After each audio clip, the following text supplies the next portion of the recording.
생존 우선순위 서바이벌 프라이어리티 2025년 7월 1일자를 진행하도록 하겠습니다. 구독, 좋아요 부탁드리겠어요.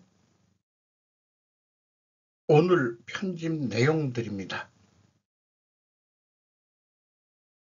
미국 관점으로 6.25 전쟁 되짚어보기, 신냉전 대리전, 국내에서 활동하고 있는 타일러라고 6월 25일 방송한 내용을 제가 편집을 해봤습니다.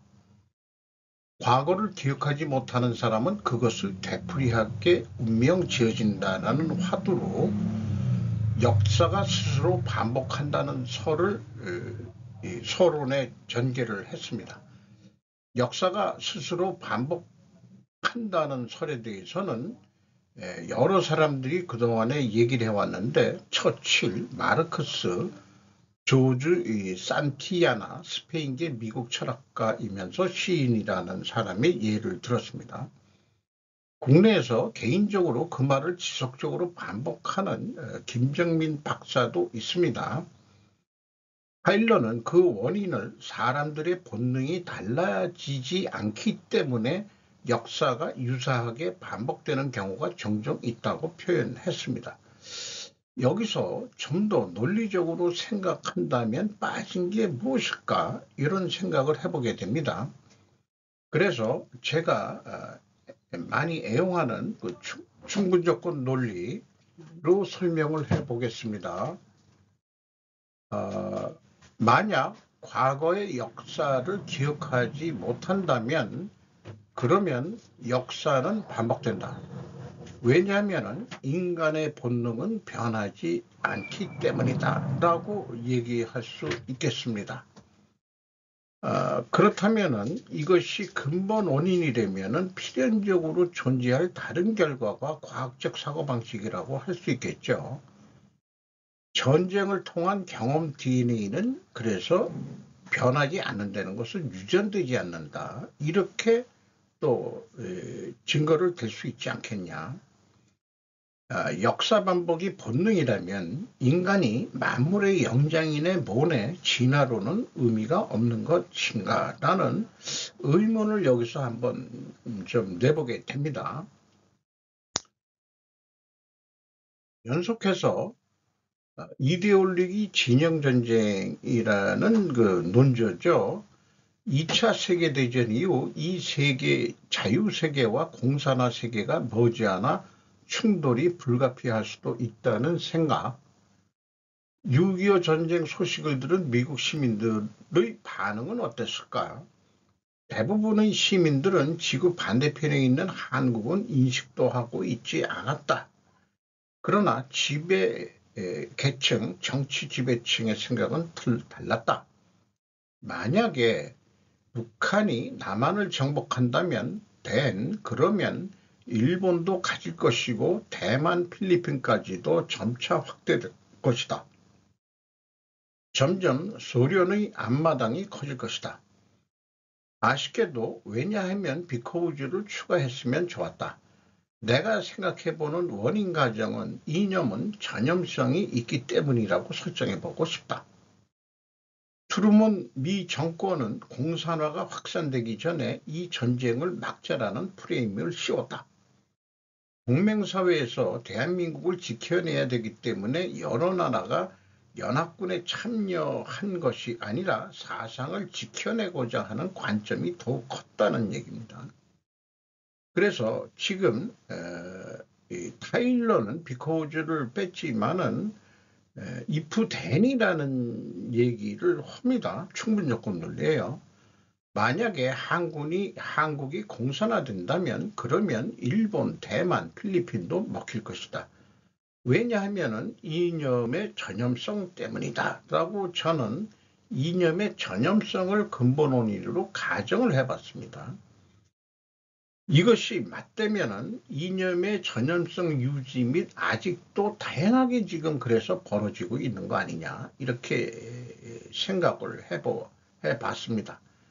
원인 가정을 우리는 AI는 못하지만은 우리는 원인 가정을 생각하고 또 생각해 봐야 된다고 또 소개해 드릴 수 있겠습니다. 휴전협정은 남북한의 휴전 주체가 아니다. 분명 그렇죠.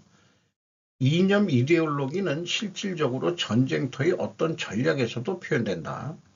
바로 메가더의 인천 상륙작전이다. 상륙작전이 성공하고서 거의 북진해서 조금만 더 있으면은 한반도 통일이 가까이 돼 왔는데 만주까지 사실 치려고 했다는 얘기들이 역사에 있죠. 그래서 트루먼이 메가더 장군을 해임하고 귀국시켜서 휴전 쪽으로 다시 중공군의 참전으로 밀리기 시작했죠. 그래서 그 메가더는 사상의 진영 확장으로 해석을 했고 그것이 중국의 개입이 시작되는 계기가 되었다. 휴전협정문은 한반도 질서의 기반인데 국내에서 이 휴전협정 전문에 대해서 교육하는 게 없는 게 자기는 이상하다. 그렇게 좀 생각을 한다네요. 소련이 직접 참전을 하지 않은 것은 바로 미국과의 대면전을 안 하고 싶기 때문이었다. 그 베트남 전쟁도 대리전, 아프가니스탄도 대리전이었다. 그러니까 한반도 전쟁도 결국 대리전이었다는 얘기죠. 참고적으로 전투병력을 파병한 16개국, 우리는 이 6.25 전쟁에 참전했던 나라들이 어떻게 해서 이데올로기 때문에 참전했든 아니든 우리는 이 나라들하고는 우호적이고 또 그렇게 지내야 된다고 생각합니다. 뭐 미국은 말할 것도 없고 영국이 요즘에 좀 까리까리합니다만은 캐나다 여기도 이제 좌빨화돼 가지고 투르키예하고는 아주 잘 지냈으면 좋겠어요. 투르크라는 공통분모가 있으니까. 오스트레일리아, 호주, 우리하고 아주 더 친하게 지내고 우리나라 자원을 위해서 꼭 필요한 나라죠. 프랑스, 얘네들도 요즘 약간 아리까리해요. 필리핀, 우리 잘 지내죠. 장초체육관도 지어줬는데 네덜란드도 그렇습니다. 우리가 아주 잘 해야 되겠죠. 근데 요즘에 네덜란드 쪽에 마약이 유통이 많이 된다는 얘기도 있고, 어쨌든 태국도 왔었네. 잘해줘야죠. 그리스도 그렇고, 그리스 여자분하고 결혼한 남자도 있더라고요. 뉴질랜드도 왔군요. 에티오피아, 여기는 우리가 많이 알고 있고, 벨기에도 그렇군요. 남아프리카 공화국도 좀 우리가 기억을 해야 될 것 같고, 콜롬비아, 남미 콜롬비아, 이 마약국에서 참전을 했네요.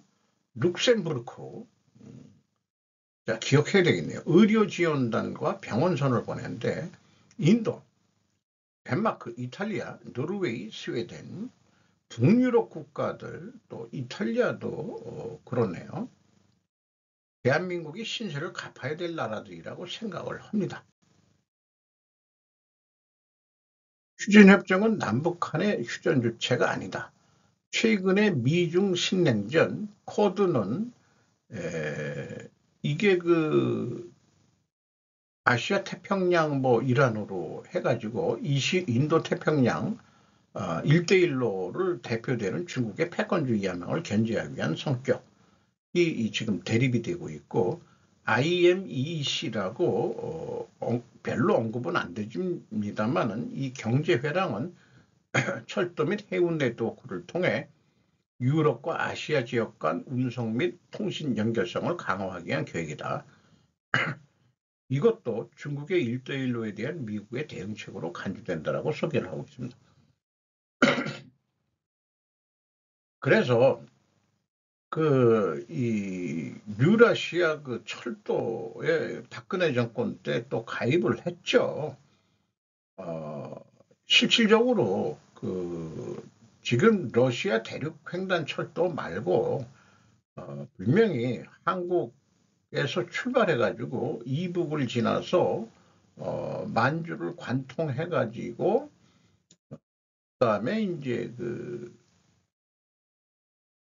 저기 몽골로도 연결이 되고 그다음에 카자흐스탄까지 연결돼서 중앙아시아, 유럽까지 연결되는 별도의 유라시아 실크로드는 이게 중국식 저거지만은 그것을 만들어야 될 것이라고 생각합니다.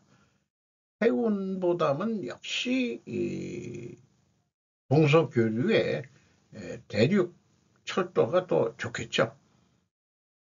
크링크, 중국, 러시아, 이란, 북한, 우크라이나 전쟁을 계기로 등장, 이는 미국 주도의 세계 질서에 대한 공통된 반감으로 뭉친 느슨한 동맹이라고 소개를 했습니다.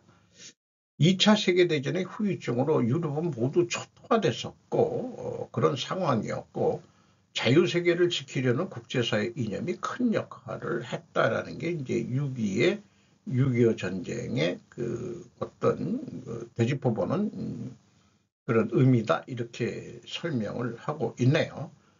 유사한 대리전 갈등이 현재도 발생하고 있는 상황이다. 우크라이나 전쟁이 점점 장기화되고 있고 옛날과 너무나 다른 변화들이 있다.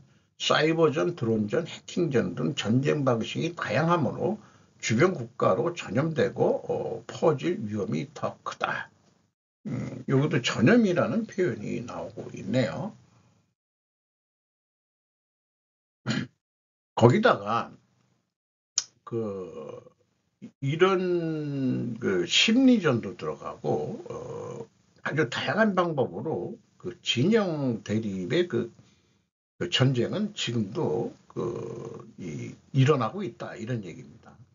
3차 대전이란 전면전으로 퍼지지 않도록 하겠지만은 강대국들이 다시 생기면 안 된다는 시선에서 그치지 말고 휴전이 우리가 어떻게 이루어졌었고 이 체계가 무엇을 만들게 됐는지 역사적 관점으로 봐야 한다. 냉전에 대한 이해가 역사에 대한 존중 아니겠느냐 이렇게 미국 출신이 돼서 그런지 직선적인 표현들을 좀 잘 안 하고 간접적인 표현들을 이렇게 좀 해내네요. 대리전이라는 거가 맞습니다. 그리고 한반도 전쟁이 또 난다면은 그것은 분명히 3차 세계대전으로 크게 번질 것으로 생각이 들어갑니다.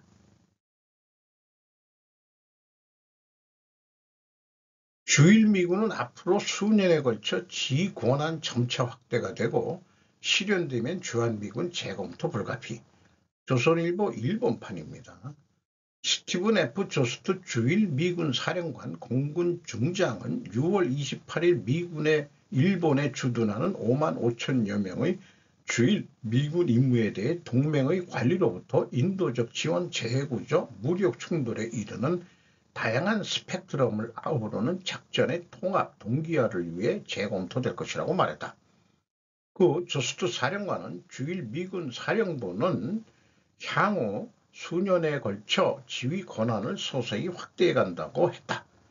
미국 트럼프 행정부는 이르면 8월로 예정된 새로운 국가 방위 전략 발표를 앞두고 인도 태평양 지역에 배치된 미군의 체제 전반을 현재 확인하고 있지만 중국 견제를 위한 주일 미군의 역할이 더욱 강화될 경우 이전부터 감축이나 이전이 거론되는 주한 미군의 운영 방식에도 상당한 변화가 예상되고 있다.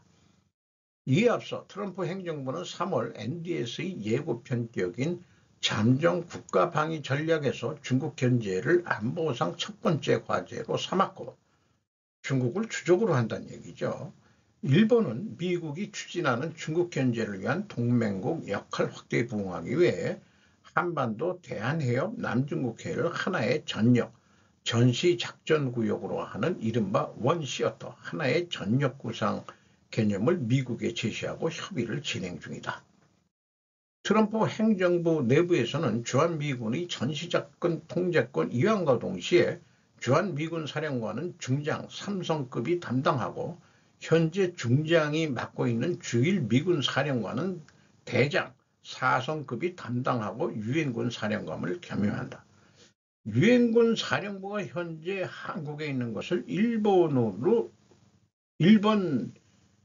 사령관한테, 주일 사령관한테 넘기겠다는 얘기죠.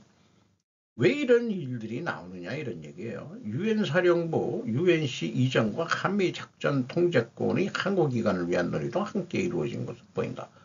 노무현 정부부터 전시작전 통제권 내놔라 우리도 그만큼 컸다 이렇게 얘기하지만은 미국 입장에서는 좀 기분 엄청 나쁠 거고 지금도 그렇고 질질 계속 끌고 있죠. 벌써 수십 년을. 어쨌든 여기에 그 주한 미군과 주일 미군의 비교, 제한 제일이라고 표현을 했습니다. 이렇게 비교를 했는데 전시 역할에 대해서 한국에 대해서는 한국군과 통합작전을 한다. 전시 작전 통제권 이관이 향후 협의 중에 있다. 이렇게 돼 있고 일본의 자위대와 공동 대응하는데 미국 중심의 작전 지휘. 그러니까 일본도 나름대로 큰 나라인데 결국 일본의 그 작전권을 미군한테 남긴다는 거죠. 일본은 그러는데 왜 우리는 안 그러냐? 참 이상한 나라의 앨리스 같은 기분이 듭니다. 한국 무엇이 중요한지 모른다. 무엇이 중헌디. 6.25 한국전쟁 발발 시 한국군 장군은 전장에서 도망갔습니다. 문제는 유엔군 사령부를 일본으로 옮긴다는 것은 한국을 전시작전 지역화한다는 것으로 읽힙니다. 또한 좌파 한국 정권에 대한 의중일 수 있다. 노무현 대통령은 미 용산기지를 떠나보내기 위해 평택 미군 기지를 세계 최대 넓이 현대식 기지로 만들어 주었었다. 일본 주둔 사령관이 4성급이 되면 한국은 3성급으로 그 지위가 약해지면 뻔한 노릇이다. 전시 작전 통제권은 마치 자주권과 같이 들리는데 진짜 한국 혼자 담당할 수 있다면 몰라도 그런 전제가 깔려 있어야 되는 거 아니냐. 일본은 제2의 H-9을 제안한 것이나 다름없다. H-9을 긋고 바로 전쟁이 터졌었죠. 미국의 방어선은 한반도를 뺏었기 때문에 대만하고 바로 북한이 쳐들어온 거죠. 자, 그래서 역사가 아까 반복이 된다고요? 반복이 될 것 같은. 그러니까 역사를 통해서 배우지 아니하면은 이런 일들을 당하게 돼 있다. 이런 생각이 들어갑니다. 청년 서민 집살 돈줄 긋고 중국인은 대출 규제 외에 중국인 집에서 월세 살판, 친중 중국 식민지화 정책으로 분류해야 되지 않겠느냐. 나광국 뉴데일리 경제에서 6월 30일 날 보도했습니다. 정부 27일 부동산 규제 발표, 주담대 한도 6억 제한 등 급한 불 끈 수준 장기적 안정엔 한계, 현금 부자만 유리, 규제 비켜간 외국인 역차별, 주진우 의원 내국인만 날벼라. 차관 이번 조치로 한국인 역차별 논란이 나오고 국내 실수요자들을 위한 공급 세제 등 후속 대책이 나와야 한다고 지적한다. 가계대출 총량 관리 목표 50% 감축한다는 게 이번의 목표래고요. 수도권 규제 지역 주담배 한도 6억 제한하고 수도권 규제 지역 생애 최초 LTV 80%에서 70% 강화 및 6개월 내 전입 의무 등을 한답니다. 자, 사회초년생이나 신혼부부 좀 어렵게 됐다. 사다리 흔들기, 사다리 걷어차기 아니냐. 이러한 규제 피해는 결국 서민 실수요자들이 겪을 가능성이 높다는 거죠. 외국인이 보유한 국내 주택은 총 10만 216가구인데 처음 10만 가구를 돌파한 것으로 2023년 말과 비교해 9.6% 늘어난 수치고 2020년 말보다는 20%나 크게 증가했다 이게요. 주진우겠죠. 주진우 국민의 의원은 대출 규제에 자유로운 중국인 등 외국인들과의 형평성도 지금 맞지 않고 상대적으로 규제를 받지 않는 외국인이 투기해도 집값은 오르는 거 아니냐. 서울 경기 집값 오르는 거는 외국인 투기 때문에 그런 거 아니냐. 왜 그런 거는 규제를 안 하고, 그러니까 친중 개새끼들이다 그런 얘기죠. 운명의 7월이 온다. 트럼프 감세한 상호관세 유예 중대 기록. 권혜영 기자가 아시아경제에서 보도했습니다. 감세안 31개 상원 표결, 7월 4일 서명 목표, 공화당 내 이견의 진통 예고, 상호관세 유예 7월 8일까지 종료된다. 유예 연장 불확실하고 시장 불안 재점화되나. 한국 이제 관세의 적용이 될 겁니다. 뉴욕 시민의 생활비를 낮추겠다고 공약한 민주당 시장 후보 만단이 그는 재원을 위해 부유층과 법인세 인상으로 충당하겠다고 했다. 왈 민주사회주의라는 이름으로 지금 제명이 이렇게 하려고 그러는 거죠. 트럼프 정책 생각해보면 관세를 내놓는 것은 기업이다. 트럼프는 법인세를 건드리지 않고 기업들과 사업가들한테 관세 인상으로 재원을 마련해서 적자 지정을 또 메꿔나간다.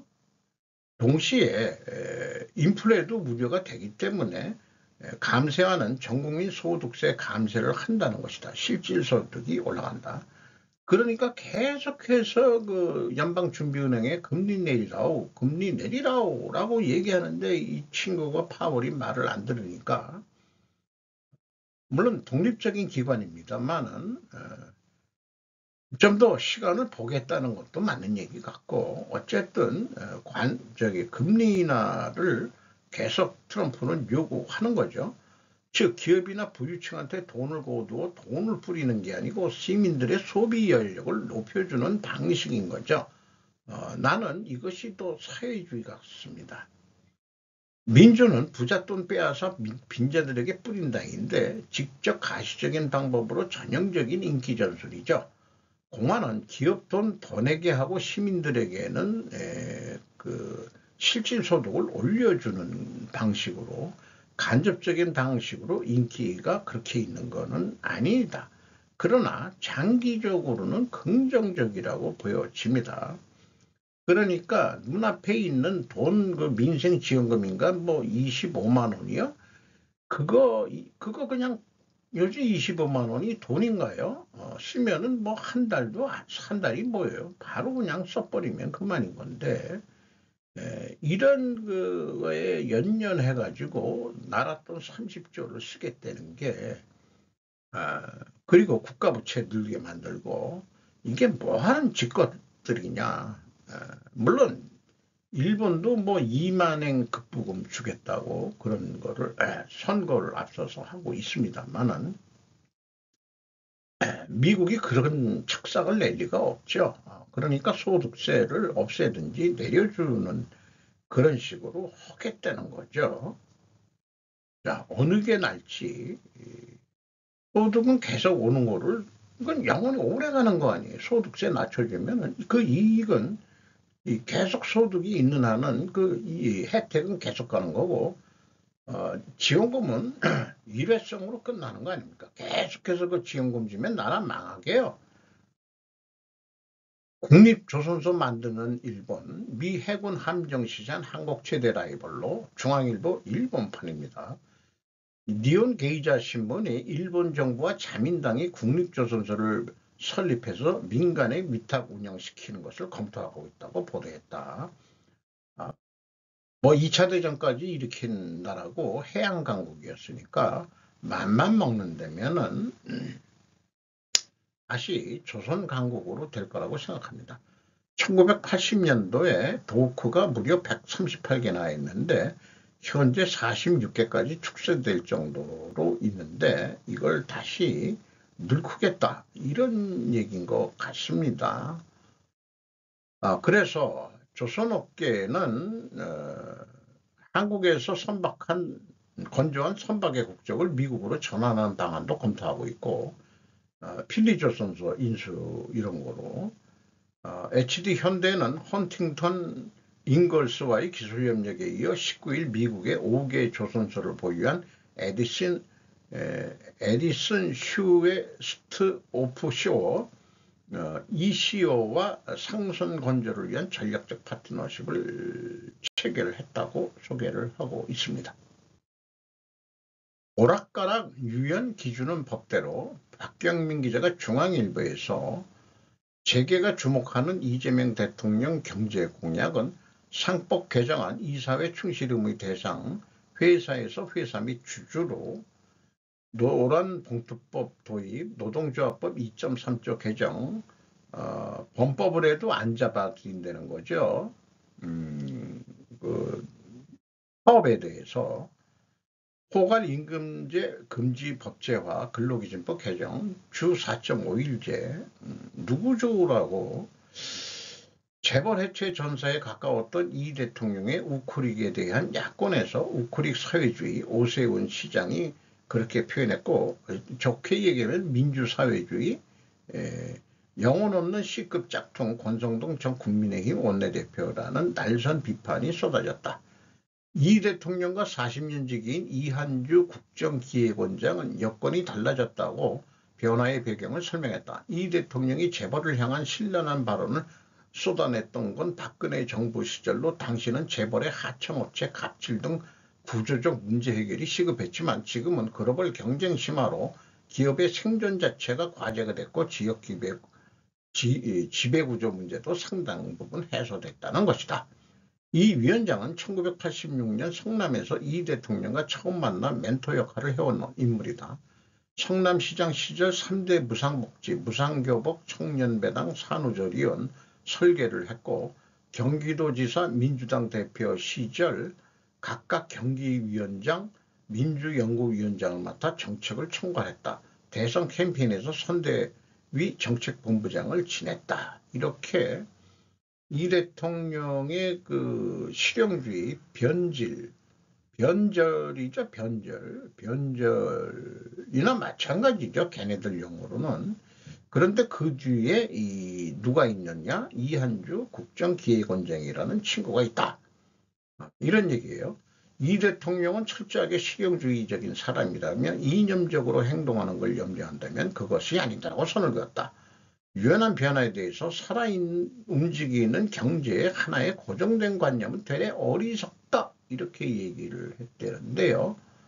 글쎄요. 앞에 그 이념 대립이 전염성이 있어가지고 여러 형태로 불거져 일어나는데 이런 휘황찬란한 말빨로 한다고 해서 진짜 아까 인간의 본질은 변하지 않는다고 했는데 사상이란 게 전염성이 있고 그런 거로 봐서는 얘네들은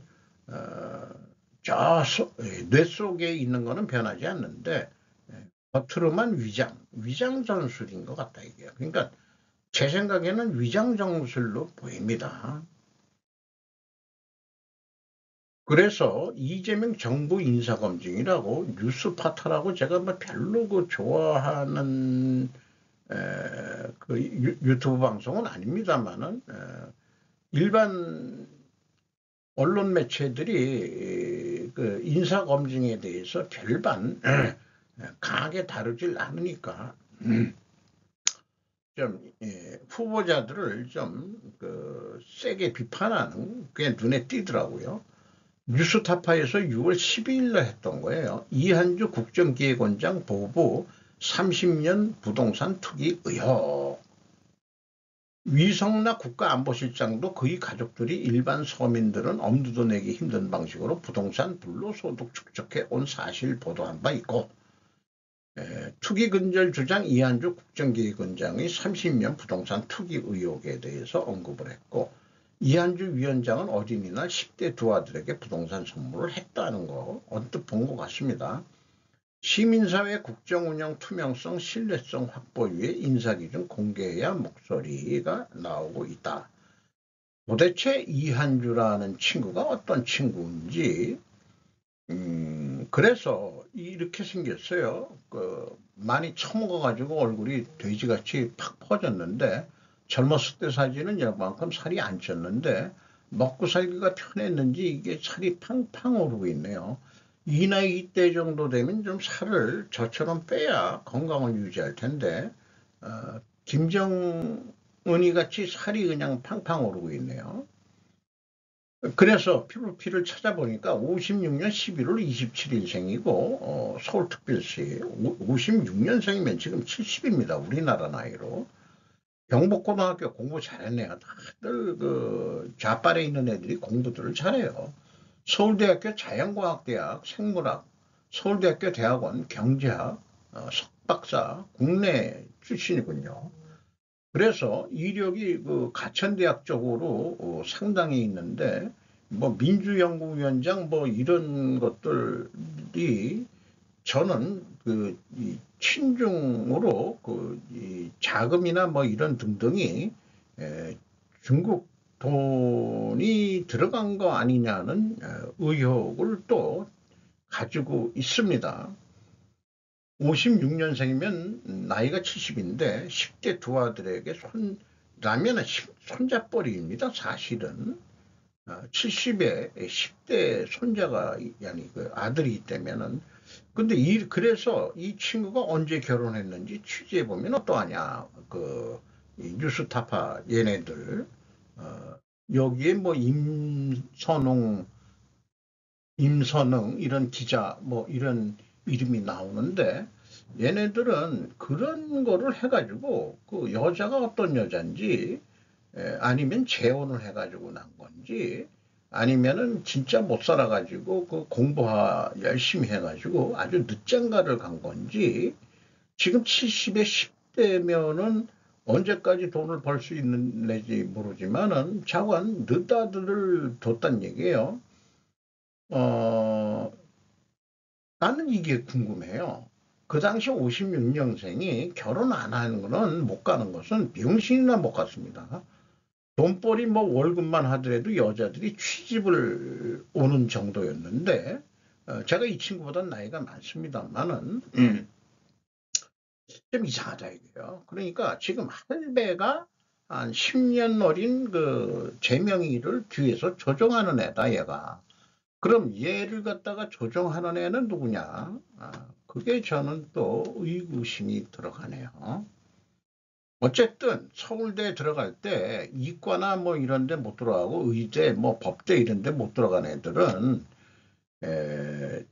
경제 생물학 이런 거 그냥 접수만 하면은 그냥 되는 그런 수준이었던 거죠. 서울대도 어느 그 정도 되면은 그 학점이 이런 정도죠. 그 생물학 했던 거는 서울대는 무조건 들어가야 된다는 거로 자기 적성에 안 맞는 거라도 이 생물학을 전공했으면 조금 다른 데서 살았어야 되지 않느냐 하는 생각도 있긴 있습니다만은 물론 인간의 변신은 무죄다. 여자의 변신만 무죄고 이런 거 글쎄요. 좀 넘어가도록 하겠습니다. 미국 유럽 동시 덮친 거대한 열덮개 70년간 선배 늘었다. 박근태 과학전문기자 조선비저 미 펜실바니아대 연구진 준공진즉폭 뭔 뜻인지 잘 모르겠습니다. 현상 증가 현상 1950년 이후 대기정체 3배 증가 폭염 홍수 장기간 한 지역 집중 관련 이게 뭐 스페인 마드리에서 그 분수대에서 그 더위를 식히는 그런 겁니다. 우리나라도 남쪽에 덥고 습한 공기가 유입하면서 전국적으로 찜통더위와 열대야가 이어지고 있죠. 그렇습니다. 선풍기를 틀자니 소리가 나고 방송할 때만 끄는데 벌써 방이 좀 창문도 닫고 소음이 없을래니까 어쨌든 그리고 근데 반대로 중국 남서부 지역에선 지속적인 저기압의 영향으로 홍수가 발생해서 사망자가 발생하고 수천 명이 대피했다. 이런 얘기고요. 중국 기상청은 구의적 원난, 스촨 일부 지역에 극심한 폭우가 내릴 것이라고 경고했다. 파키스탄과 인도 북부에서도 돌발 홍수에 따른 사망자가 보고됐다. 과학자들은 최근 지구 대륙권을 도는 빠르고 좁은 공기 흐름인 제트기류의 변화에서 이러한 극단적 기상현상의 원인을 찾고 있다. 저는 개인적으로 기상이변들은 지구의 지축이 이동 중인 것으로 생각합니다. 지금 글쎄요, 사이비과학이라고 표현할지 어떤지 모르지만 천문과학적으로 봤을 때 그 별자리 시대가 이동하는 시대고, 그런 것은 왜 인간들이 그렇게 만들었냐면은 지축이 23.5도 기울어져 있는 그 북극점이 이동을 한다는 얘기죠. 그러니까 북극성도 변한다는 얘기입니다. 지금은 곰자리 그 꼬리에 있는 게 북극성인데, 이것이 백조자리 쪽으로 옮겨가고 있는 중 아니냐. 다시 한 10,000년이 지나면은 그게 우리 지금 문명사회가 한 12,000년 정도뿐이 얘기를 안 하고 있죠. 역사적으로. 그게 직녀성이 마고성이라고도 하는데, 그 마고 할머니가 그 배를 짜는 그런 별자리인데, 그 한 10,000년 후에 그 직녀성으로 가면은 옛날 그거를 그때쯤이면은 이제 어떤 그 도에서 얘기하는 원시반본이라는 그런 표현도 나오기도 합니다. 그런 거를 또 좀 읽어본 것도 있어요. 어쨌든 제 생각에는 지금 인간들이 온대지방이라고, 지금 우리가 문명이 거기서 많이 발전했는데, 그 문명지대가 다시 북이 지금 기준으로 북이 한 60도선 정도까지, 지금 우리가 38도선이니까 40도이죠. 한 20도 이상 우리가 좀 더 그러니까 만주로 우리가 가야 된다. 그리고 우리 조상들 옛날 들어보면 그 지금 러시아 땅이 있는 그 바이칼 호수 쪽이 또 우리하고 무관한 데가 아니다 하는 설 이런 등등이 있죠. 문명이 그래서 그 유라시아 철도도 만들어줘야 되고 등등. 잠깐, 미래는 제 생각에는 북으로 가야 된다. 북으로 서울로에서 서울 사람들이 평양 다음에는 신의주로 또 올라가고 하얼빈으로 가고, 그 다음에는 쭉 또 좀 더 올라가야 되지 않겠냐. 그래야 지금 시원하게 살 수 있지 않을까. 농업지대, 그 한반도 지금 호남지방 이런 데는 이모작 하는 데까지도 변할지는 모르겠어요. 그 아열대화 되고 그렇게 될 것 같은 기분이 들어갑니다. 15년간 빨래도 식사 준비도 할 필요 없어. 노년기 크루즈에서 보내는 미 여성. 방재일 기자가 아시아경제에서 보도했습니다. 장기 거주 선실 약 1억 7천만 원에 산답니다. 그런데 생활비 매달 276만 원 지불해서 전 세계를 크루즈 여행을 하고 있는데, 이 할머니예요. CNN은 지난해 연말 평생 저축한 돈으로 크루즈 빌라비 오디세이호 선실을 구매해 현재 바다를 누비고 있는 미국 캘리포니아 출신 샤론 레인 77세의 삶을 조명했다. 선상에서 생활하는 게 캘리포니아 집에서 생활하는 것보다 훨씬 저렴하다. 오디세이호는 보통 각 항구에 며칠씩 정박하며 추가 요금을 내면 기항지 관광을 즐길 수 있다. 최근 국내에서도 은퇴 후 필요한 노후 생활비에 대한 관심이 높은 가운데 10여 년 사이 노후 생활비가 1.58배 오른 것으로 조사됐다. 지난해 연말 국민연금 연구원 조사에 따르면 지난 2021년 기준 9차 국민 노후 보장 패널 조사에 부부 기준 적정 노후 생활비가 277만 원으로 나타났다. 지금 인플레가 심해져가지고 4년 후인데 지금 조사한다면 제 생각에는 한 350만 원 정도라는 그 뉴스도 나온 적이 있죠. 이는 2009년 174만 6천 원에 비해서 100만 원 이상 오른 수치이다. 부부 기준 최소 노후 생활비는 198만, 정한 200만 원 또는 돼야 된다, 이런 얘기야. 이게 최소. 아주 그러니까 그거 기준하면은 아주 그 최빈층으로 이거보다 못한 노인네들이 꽤 많을 텐데. 아니, 저는 얼마라고 얘기 안 하겠어요. 쪽팔려가지고. 그렇습니다. 좋은 하루 되시기 바랍니다.